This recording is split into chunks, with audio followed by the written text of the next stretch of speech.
when I think of your career and the 23 ACMs, the 12 AMAs, the 2 Grammys, that's 37 trophies somewhere around your house. But are your 3 girls what you're most proud of? Yeah, that and my relationship with Miss Yearwood. Those are the things, first and foremost, your relationship with God. And then, the whole thing is that they teach you growing up, your relationship with God, your relationship with your wife and your kids, and then your work. And in the 90s, I had them totally upside down, right? And so now I feel for the first time that I've kind of got them in that order. Still not very good at it, but at least they're in the right order and hopefully pursuing that and having fun. I love you call her Miss Yearwood. I like that. That sounds very regal. She's Miss Yearwood also because Jack Yearwood had 2 daughters, Beth and Trisha.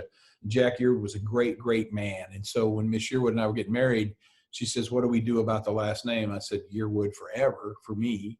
And so I love calling her Miss Yearwood because it reminds me of Jack.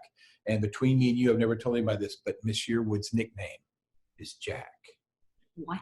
Because she is her dad, 100%. She's gorgeous and classy like her mom, but she's sassy and pranksterish and loves to pull jokes. There's so many things that go on this farm that the guys get blamed for. She never says a word, and she's the one that instigates it all. So it's fun to be around her. I love that. Do you always call her Jack or only in special moments? When she does something Jack would do.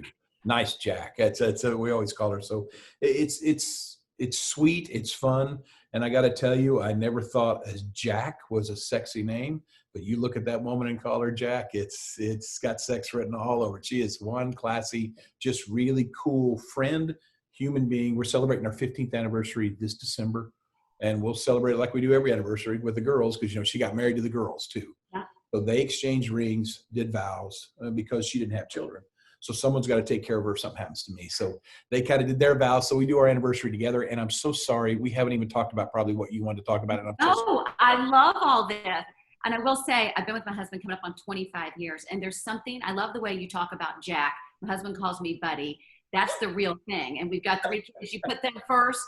I mean, am I Buddy the elf? I think Jack is better. If I got to choose between Jack and Buddy, help me, Garth. I got to tell you, you bring a whole different tone to Buddy. I've never looked at Buddy like this, but that's nice. That's great. Hey, Buddy. I like Thanks, that. Buddy. But we're best friends. And Trisha is just the greatest. I love how open you are in talking about all this and your priorities definitely in order. Oh, the duet you and Trisha did, Shallow. Don't tell me she would have rather sang with Bradley Cooper. Well, you ask her, she would say that. But come on. All you need is 4 lines from the guy, and then the guy disappears in this song, right? And she just takes it over. And this was something that came off a Facebook Live thing. And then it snowballed. And then here comes, hey, would you put it on the album? And you can't ignore those voices. So you tell them, we'll cut it for the album. But inside you're going, it's never going to make the album, but we'll still cut it for the album. And then you're there and you watch the band kind of make it their own. And then you step aside and listen to what Trisha did to it.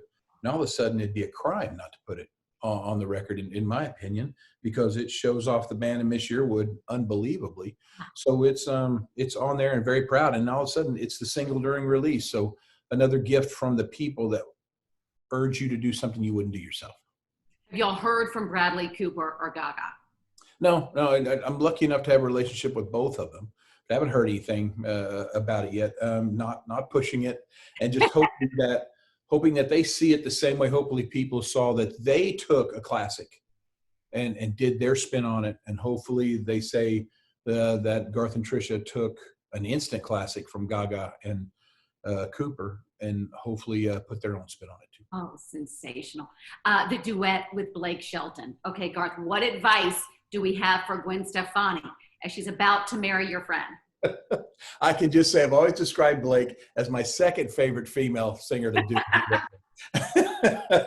I love Blake, and trust me, you're with Blake for 20 seconds, you know all about Blake. Oh. Blake, one of those guys that's got no secrets. He's not going to change on you. He's going to be the same, which is a blessing. So I think she's extremely lucky. I love that man. I really do, and I would love to get a chance to know her because good people hang with good people. And he's solid.